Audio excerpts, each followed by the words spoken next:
चला मैत्रिणींनो, दिवाळी म्हटल्यानंतर प्रत्येकाच्या घरी वेगवेगळे असे फराळाचे अनेक पदार्थ बनवले जातात। करंज्या, चिवडा, चकली करताना आपल्याला फारशी भीती वाटत नाही, परंतु पाकातील लाडूचे प्रकार जेव्हा आपण करतो तेव्हा पाक बिघडतोय की काय याची भीती आपल्याला वाटते। असं असलं तरी आपल्याला ते करावेच लागतात। दिवाळीच्या फराळातील महत्त्वाचा पदार्थ म्हणजे रव्याचे लाडू, आणि रव्याचे लाडू सगळ्यांनाच एकदम परफेक्ट जमतील असं नाही ना।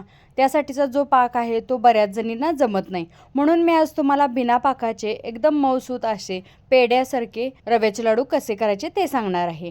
त्यासाठी मी या ठिकाणी एका ग्लासचे माप घेतलेले आहे।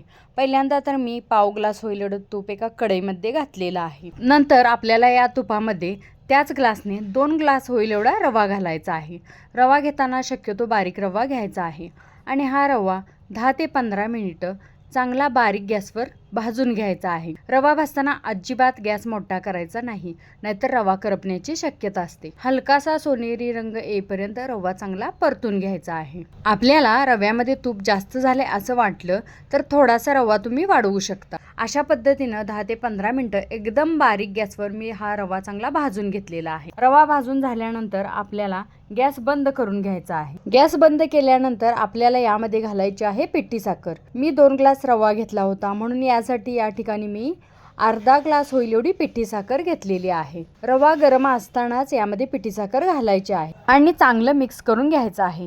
रवा गरम असल्यामुळे पिठी साखर यामध्ये पटकन विरघळली जाते। नंतर आपल्याला यावरती एक झाकण ठेवून अर्धा ते पाऊण तास हे मिश्रण असंच झाकून ठेवायचं आहे। रवा आणि पिठी साखरेचं मिश्रण असंच अर्धा पाऊण तास झाकून ठेवल्यामुळं पिठी साखर रव्यामध्ये चांगली मुरली जाते। अर्ध्या पाऊण तासानंतर आपल्याला याच्यावरचं झाकण काढायचं आहे आणि यामध्ये घालायची आहे थोडीशी वेलची पूड आणि जायफळची पूड। नंतर आपल्याला पुन्हा एकदा चांगलं हे मिश्रण मिक्स करून मिक्सरच्या भांड्यामध्ये हे मिश्रण थोडं थोडं करून असं घालायचं आहे, आणि चालू बंद मिक्सर करत करत आपल्याला थोडंसं हे मिश्रण बारीक करून घ्यायचं आहे। असं केल्यामुळं आपल्याला याचे छान असे लाडू वळता येतात।